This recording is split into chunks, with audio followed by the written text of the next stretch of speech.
probably because she's only 17. She only enters the adult world and doesn't understand why people do not trust each other in the world of adults. She wants people to accept her, and that's probably the reason why she wants serious medics to confirm that she does have it. Her gift is real.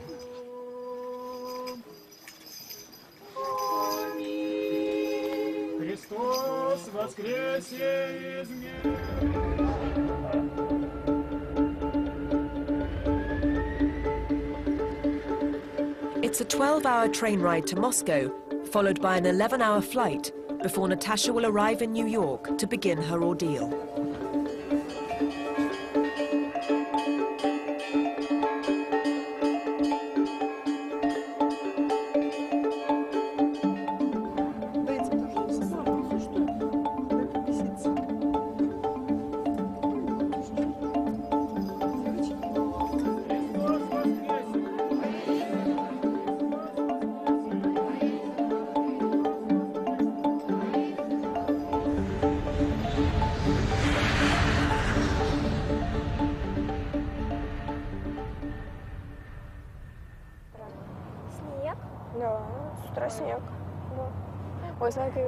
Oh, look, Mom, it's beautiful. This is what I'm talking about.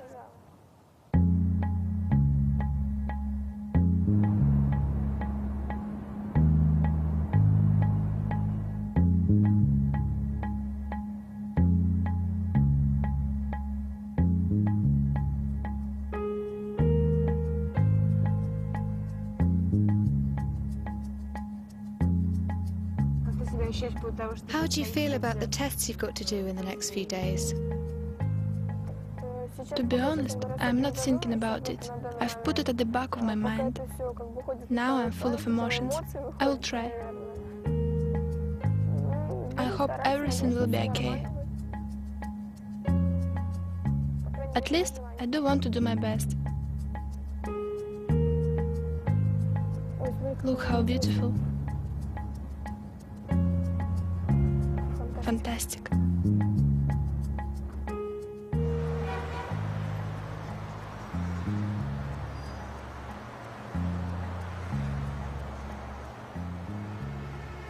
Psychop has been testing individuals like Natasha who claim special powers for over 30 years. They believe false claims are dangerous and see their work as a public service.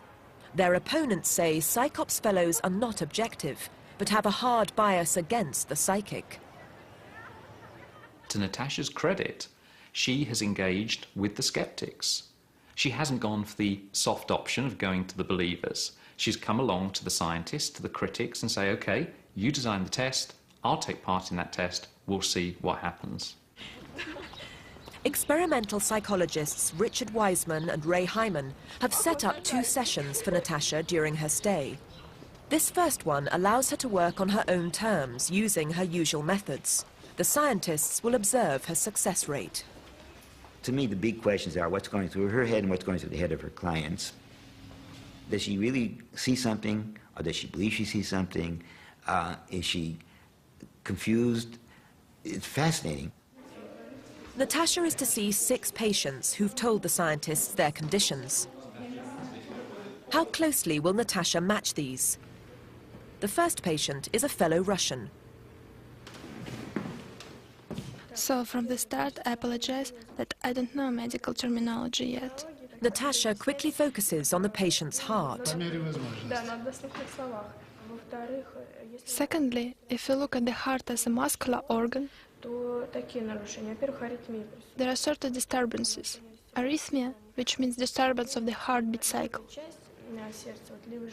Especially the left ventricle is beating slower than the right. The patient's problem is shortness of breath and weak heart muscles. He'd had an ECG which had detected arrhythmia. Basically, she pinpointed an issue that's present while eliminating the ones that were iffy. No, it's unbelievable. Magic. It's true. Unbelievable. Natasha's next patient had come for persistent pins and needles. Natasha mentions problems with his circulation. Circulation? Blood circulation, Blood yes. circulation. Just to do the massage of this neck area to help blood circulation. Okay, okay. The difficulty of testing Natasha is that she's getting a lot of feedback and she's throwing out a lot of different things, which makes life complicated. It means that the more you say, the more things can be likely to be a hit. Well, in this area, near the ribs, this liver. I just had high enzymes. My doctor said my enzyme level was very high, and he said it might be due to my cholesterol being high, but he wanted to get the enzyme level down in my liver. Да, он говорит, что, то есть это то же самое, что мне сказал доктор. She talked about the liver. I just had a cholesterol problem where my liver was, I guess, a little fatty due to cholesterol. She nailed that. I'm just coming off a cold. She had mentioned my right lung was a little maybe inflamed or whatever. I guess maybe that was the chest cold that I just had. So I was really surprised and happy with the results. I was hoping to be healthier though. Muscles heal. This is an impossible thing to pin down the way she operates, because she looks at a patient and says, you have something wrong with your lung, and that's true. The patient knows this, and the medical record shows it. That's a tremendous hit. If she says you have something wrong with your lung and a patient denies it, she still has the out. She says, well, oftentimes I find things that the medical profession has missed. My lower back on the right side. Or she says it's a condition that's coming, you wait and see. It's very hard for her to be really wrong. One of the patients has suffered from a gynecological condition called endometriosis and is worried that it's returned. Doctors cannot confirm this without further surgery. So she's asked Natasha to look at her pelvic area, but hasn't explained why. So this is about your left ovary.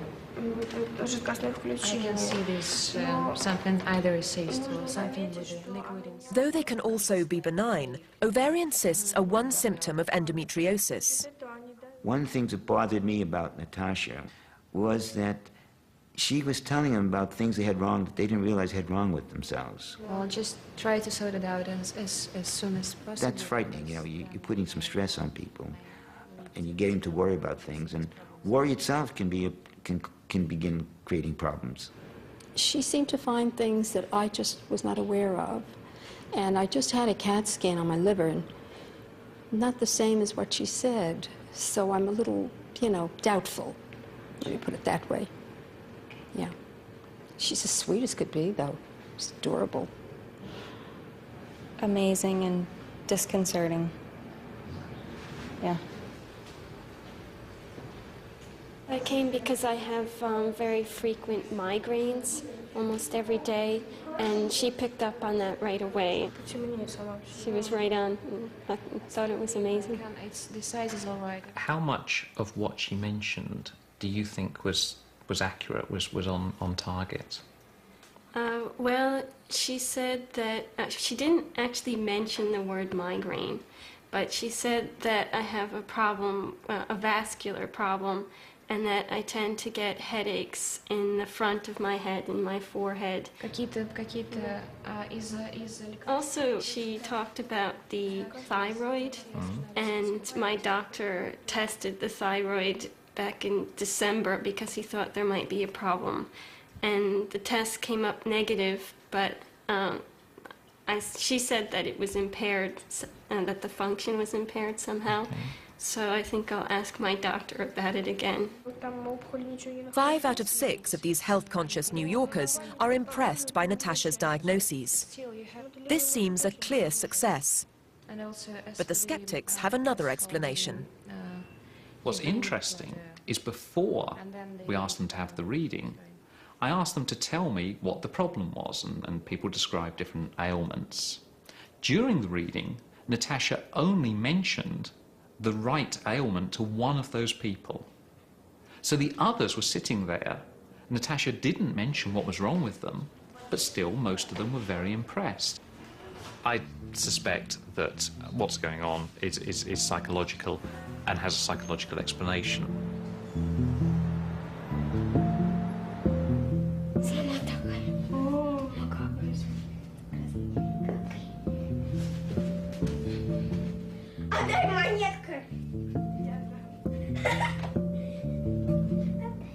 Despite Natasha's success with today's patients, the scientists remain unconvinced. Tomorrow, she's agreed to submit to an experiment specially designed to rule out any ambiguity. It will be the toughest test Natasha has ever faced.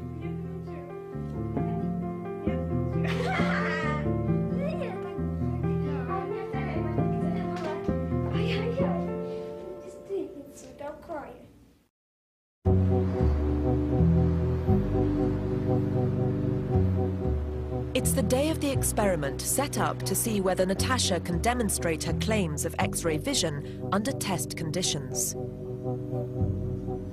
I think when it comes to Natasha, we don't know exactly what's going on. I mean, it could be that she's got great imagery skills. She can look at somebody and create images inside her head and then convince herself that they're coming from the outside world.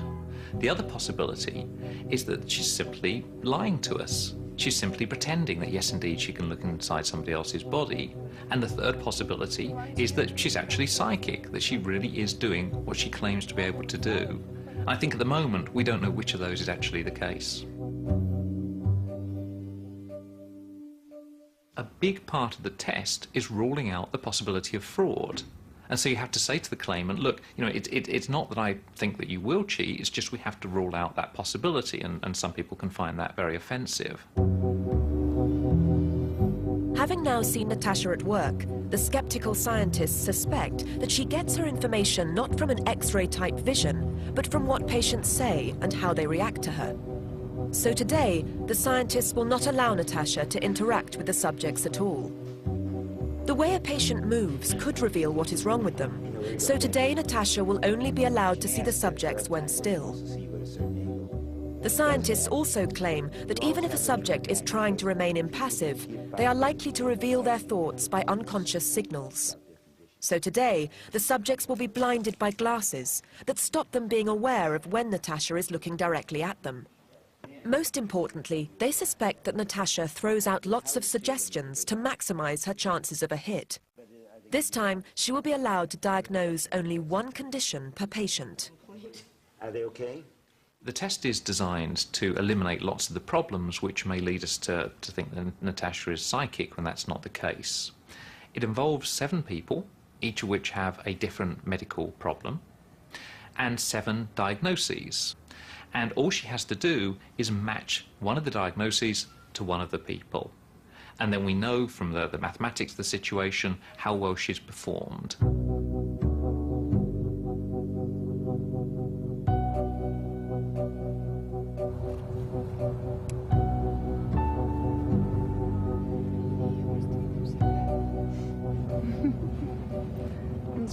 Everything will be fine. And we'll be happy ever after.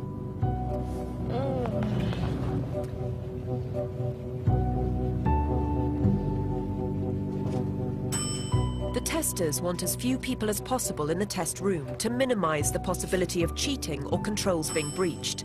At the last moment, to Natasha's distress, they decide to